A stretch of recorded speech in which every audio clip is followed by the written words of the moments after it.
Welcome to our town hall presented by our friends from Hy-Vee. I'm Matt Lepay. I am joined by Director of Athletics Barry Alvarez and Deputy AD Chris McIntosh. And as you can tell, we continue to practice physical distancing. I believe we are properly spaced. I would say it's, first of all, great to be with you. Great to be here at Camp Randall Stadium, and thanks to all of you for joining us. We had more than 1,000 RSVPs. We have about 250 questions that we had to sort through to try to give you a picture of what's been going on here these last few months, and we will tell you that those questions who are selected, those who submitted said questions, will be in line for wonderful gifts provided by our many partners. First, guys, it's great to be with you. And first things first, everything good? Everybody healthy in the McIntosh and Alvarez households these days? Everything's good in my household.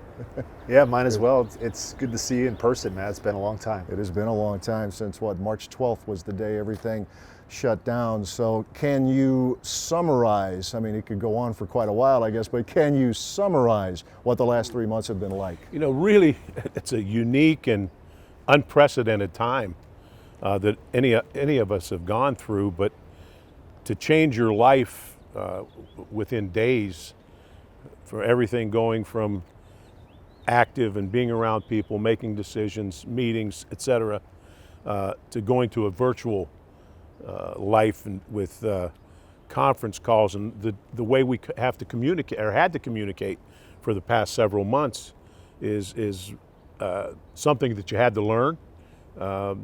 It's been unique, but you know, you learn in athletics, you learn to be flexible, and you make things happen, and whatever you're dealt with, you deal with it.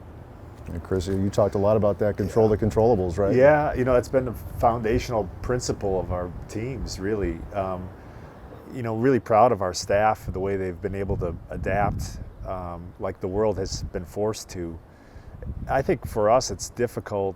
You know, we tout the difference at Wisconsin is in our people, and it just makes it so difficult when you can't sit in the same room as the people you care about and the student athletes and the coaches you care about to work through times that are as challenging as these are.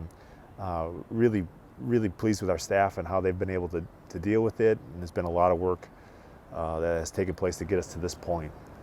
Yeah, let's get to that, to the work that's gone in to get to this point. As you say, this week as we speak is the first week that the football players and volleyball players are taking part in conditioning. They reported last week and went through the testing, went through the protocols. Give us an idea of what that was like, what has led to this point right now. Well, I will tell you this, it's nice to look out my window and see the athletes back on the field and starting to condition. But I think a week ago Monday, we brought the athletes back. They were tested for COVID, and you know, it was well set up and organized how we went through the process. Health and welfare of our student athletes and of our staff and is first and foremost on our list. And I thought our doctors, trainers really did an excellent job of preparing, you know, a method that worked. Our players followed it to a T. We were able to get through it. Mac, you want to go through the actual process? Yeah, I'll spare you the details. I'll just summarize it by saying it's meticulous. And you know, as Barry said, the safety of our student athletes is first and foremost. And I think the feedback that we've gotten from our coaches, but most importantly from our student athletes themselves, has validated that. You know, some look at what we've created, and it's impossible to not think for at least a second that it's over the top, but it's the necessary steps that need to be taken right now.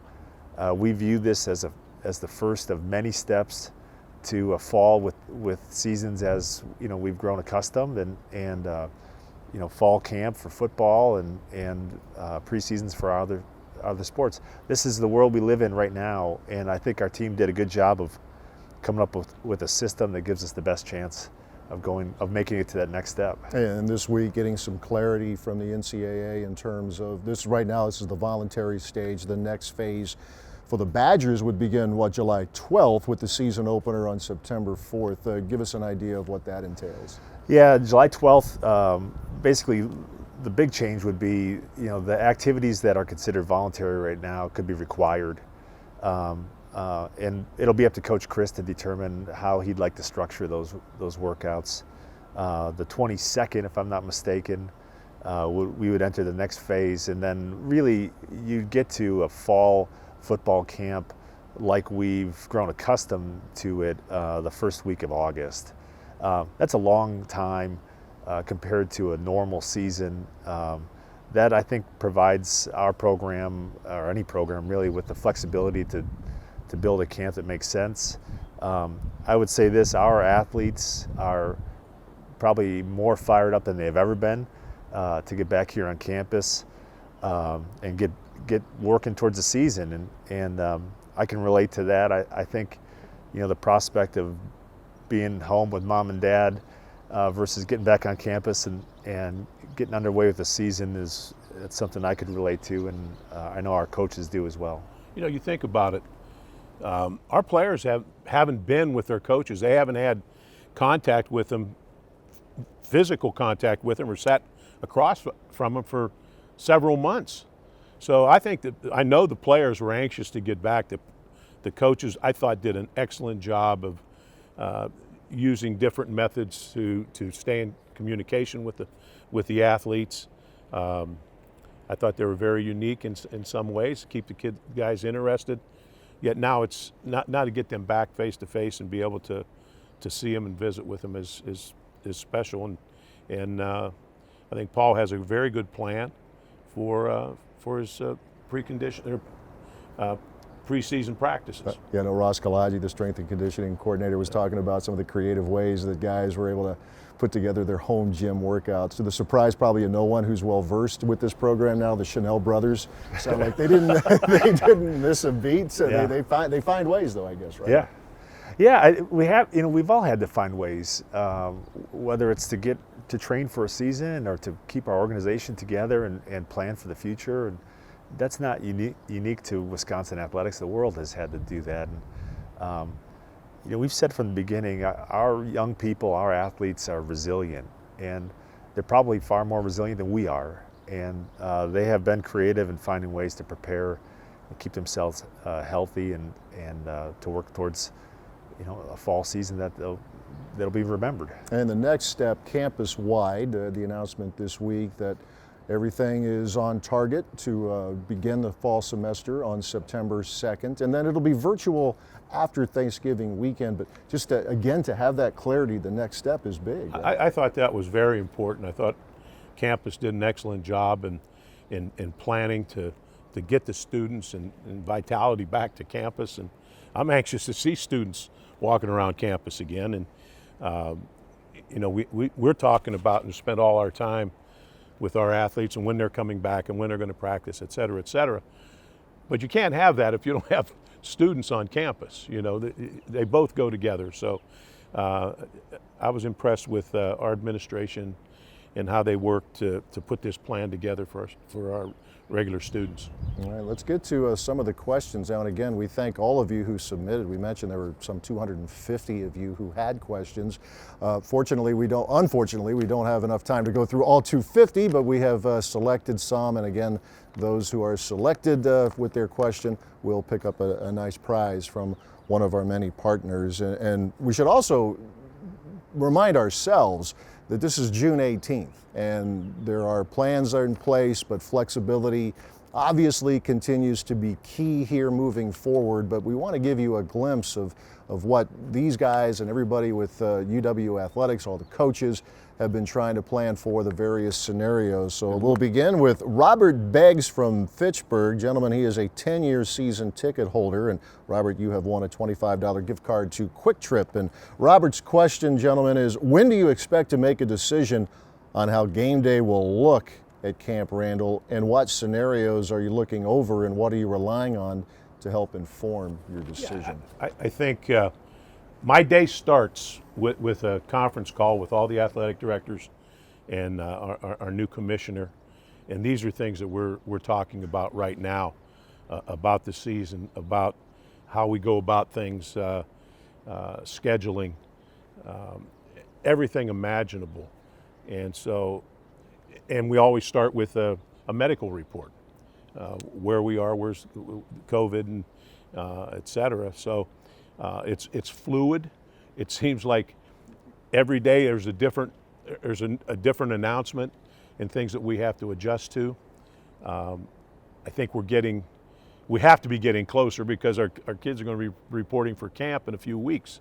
So, I think we'll have some answers after the 4th of July. We're going to have to. But a lot of discussions, a lot of areas that we have to make tough decisions on. It's impossible to sit here on June 18th and predict what the world will look like and what will be appropriate in September and beyond. And as frustrating as it has been since the second week of March to be reminded of how we have very little control over the entire COVID situation, it's humbling. It's out of our control, and we'll make those decisions in the interest of the safety of our fans and our players.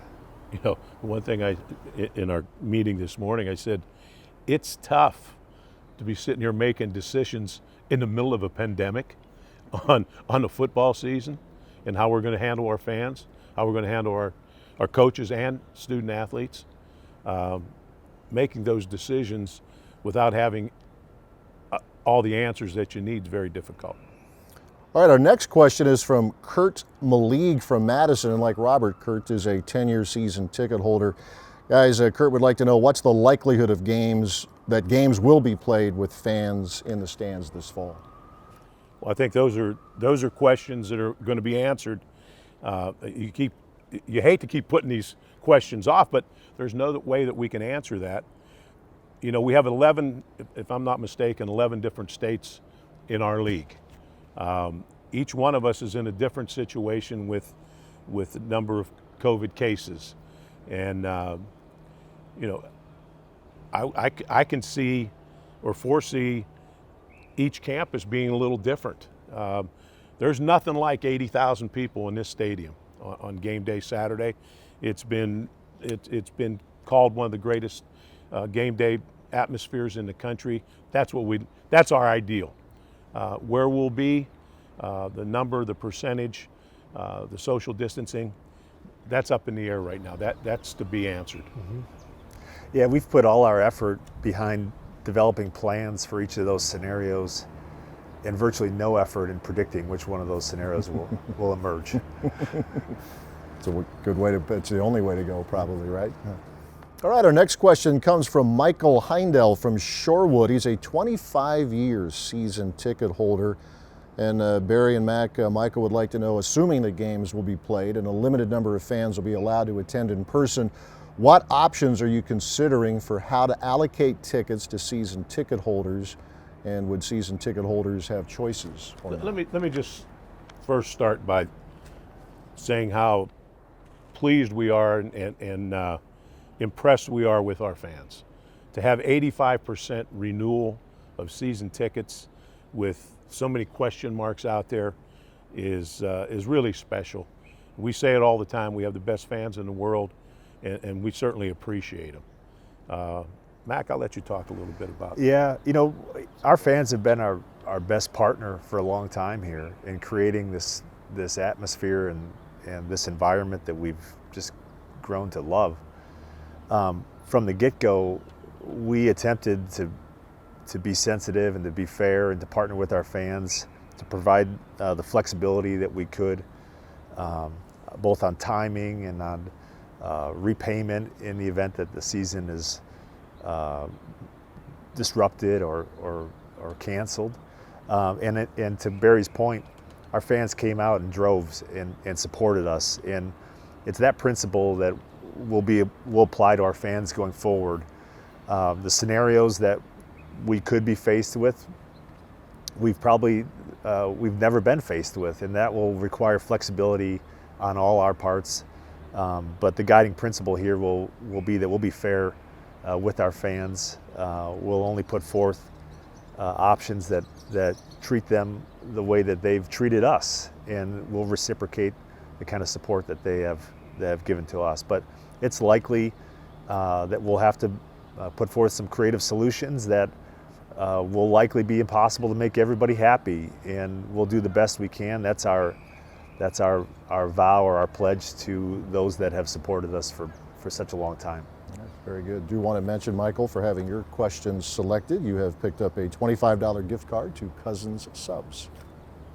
Our next question comes from Bill Chapman from Libertyville, Illinois. Bill is a 35-year season ticket holder. And Bill, you have won a $25 gift card to University Bookstore. Thank you for your question. And guys, his question is, first, it's a thank you for installing handrails in the aisles at Camp Randall. Bill wants to know, will this result in any changes to the seating configuration and the capacity?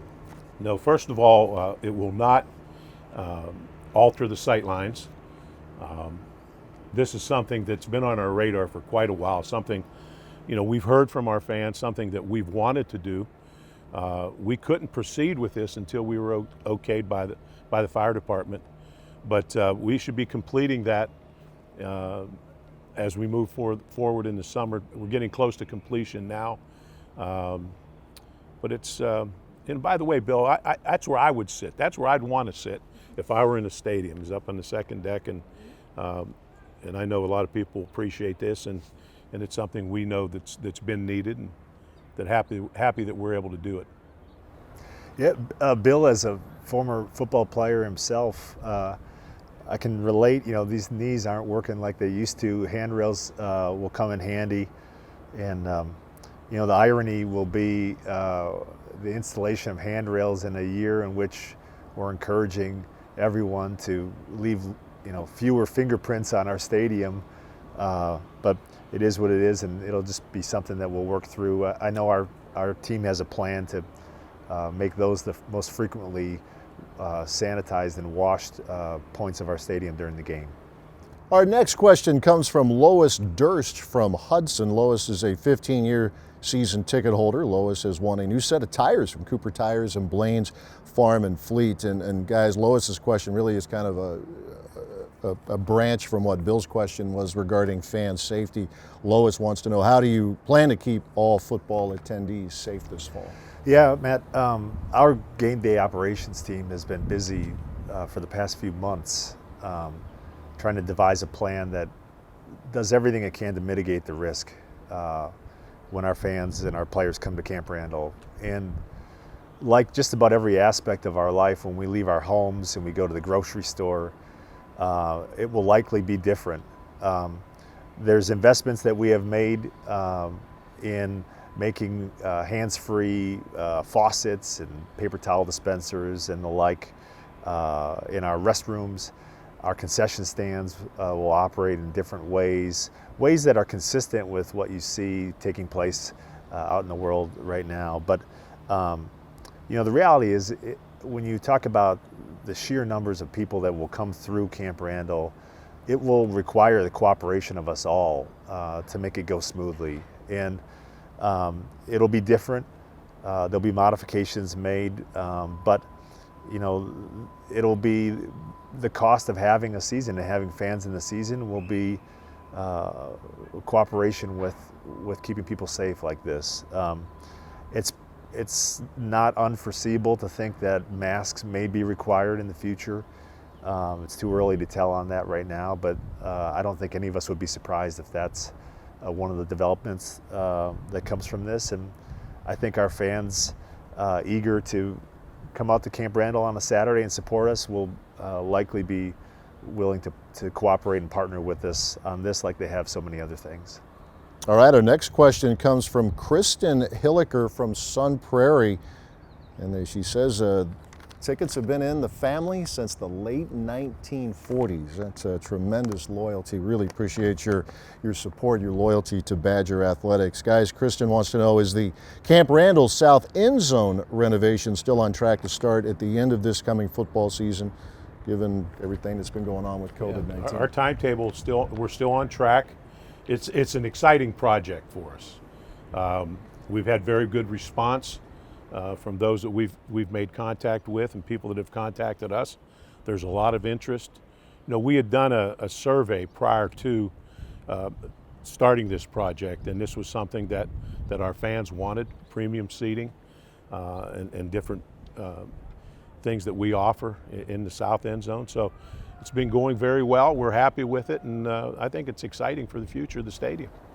Yeah, it's been another example of our fans and our supporters coming out strong during such an uncertain time. But the response has been overwhelmingly positive to the offerings that are out there. Coaches said we're open for business in the south end zone, and we are, and the response has been incredible. All right, Kristen, thank you for your question. You have picked up a $25 gift card from our good friends at Cousins Subs. Really like your backyard, man. There's nothing to the east, so I can do this all day. No, Patrick. East is that way. Oh man, that's not good.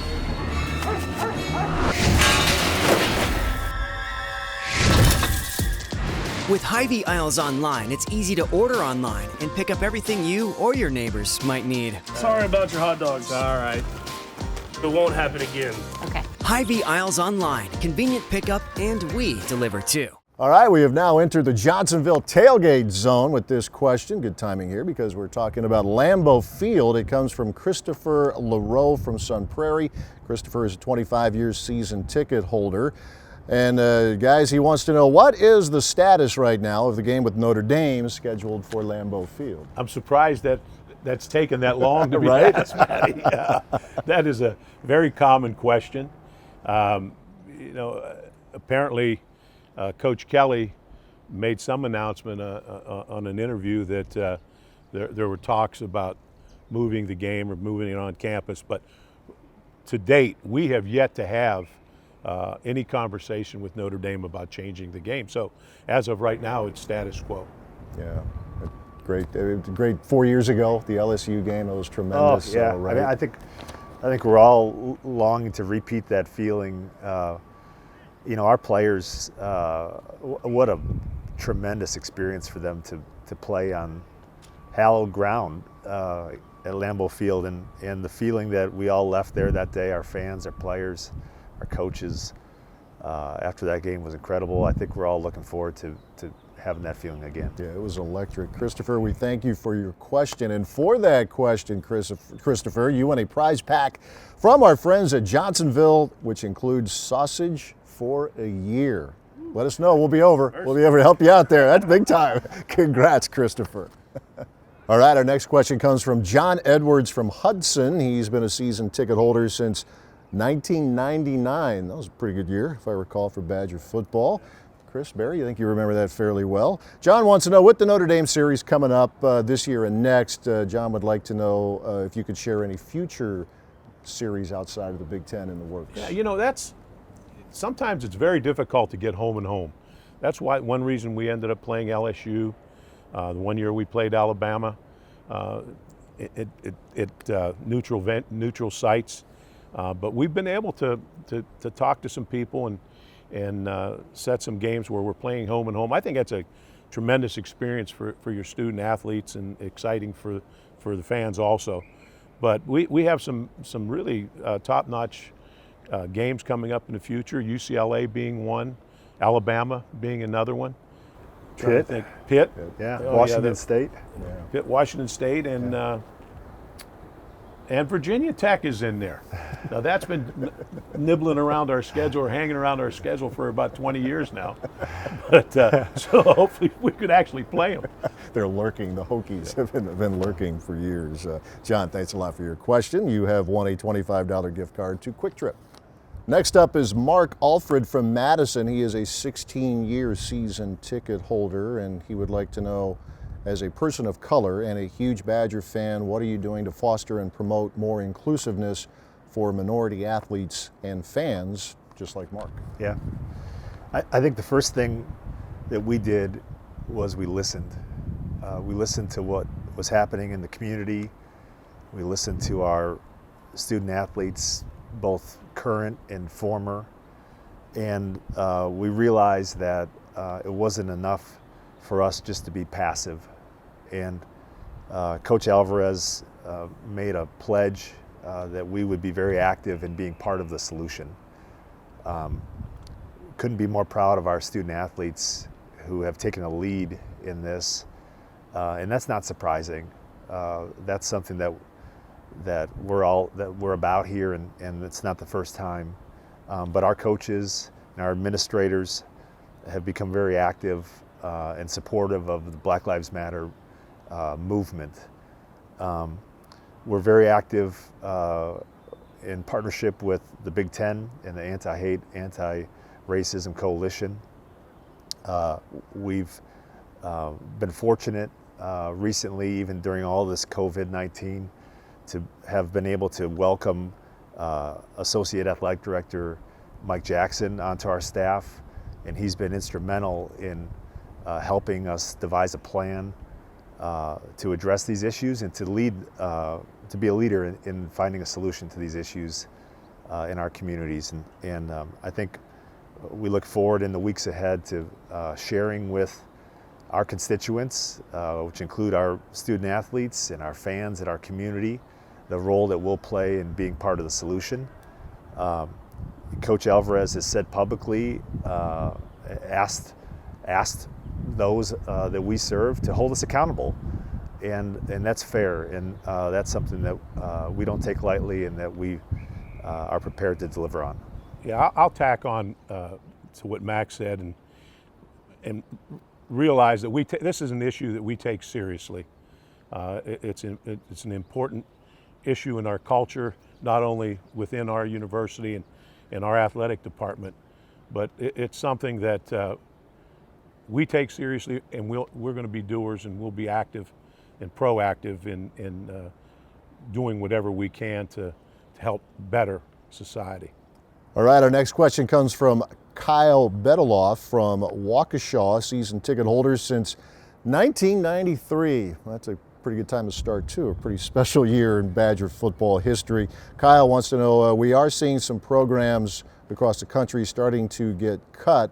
What's the plan for the Badgers to be able to maintain all of its sports? Well, cutting sports is not, we have not even discussed that. We've not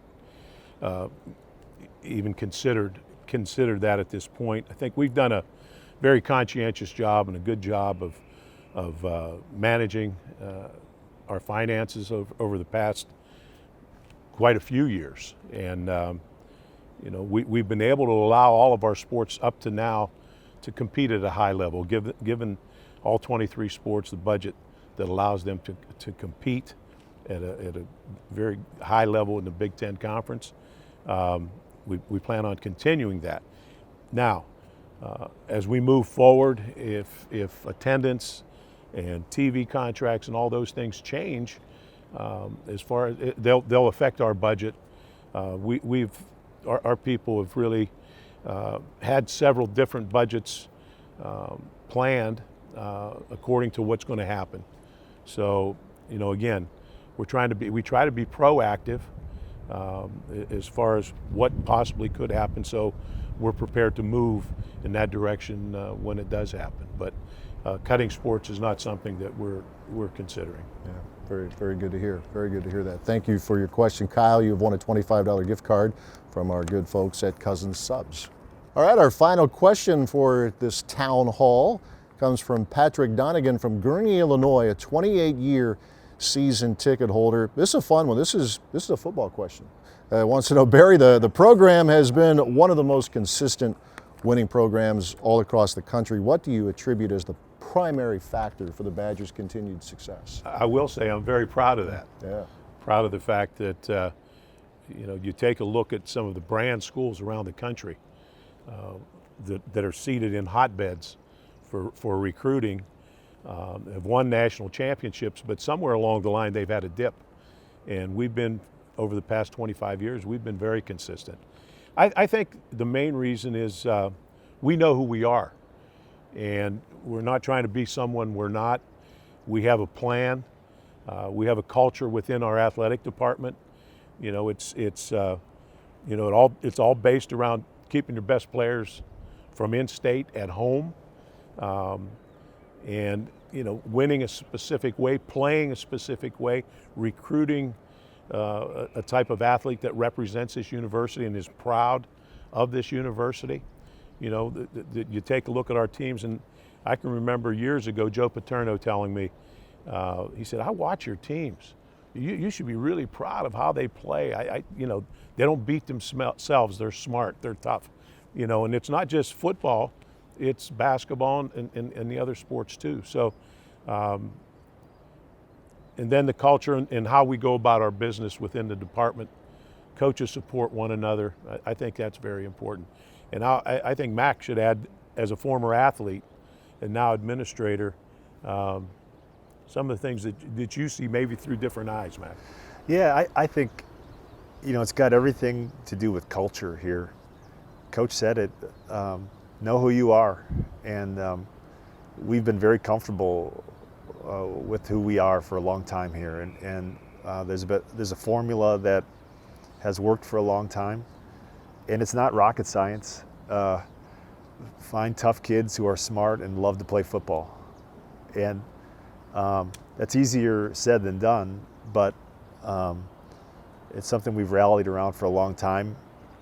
I participated in it myself as a player and now back as an administrator. And while, you know, we can talk about it, it is, given just the changes in college athletics and in the world, it's easy to talk about it, but it's a different thing to execute on it. And Coach Christ and his staff have just adopted that culture. They are that culture, and have taken it even a step further now. And that's exciting. It's rewarding, not just as an administrator to be part of it, but you know, I take a lot of pride in this program as someone who contributed to it and participated in it. And I think on behalf of all the guys that did that, I think this is an exciting time to watch our program. No, I think it's powerful when you have a former player that's had the success that Mac had talk to the team. You take a look at the staff. You know, how many different ones with both coordinators and tight end coach, the strength coach, all played here. They all have the same message. They all believe in the same things. So the kids, the athletes, as they come in, they hear a consistent message across the board. Yeah, Kalaji, Ross earlier in the week talked about the secret sauce. You know, it's like how you handle adversity, whatever that might be, and it's the culture, the chemistry, and it's been real here for a long, long time. Patrick, thank you for your question. You have won a $25 gift card from Quick Trip. We thank all of those who submitted questions, and congratulations to those who questions we used here for this town hall. Hope you enjoy your gift cards moving forward. We certainly, on behalf of Chris and Barry and everyone associated with UW Athletics, can't thank you enough for, first of all, witnessing this town hall, being a big part of our town hall here today, and your support this year and through the years for Badger football. We know these are pretty tough times right now, and as we mentioned at the top, it's June 18th. Again, flexibility continues to be an important ingredient here moving forward, but we do appreciate you being here with us for today's town hall. We wish you all the best. Be well, stay safe, and on Wisconsin.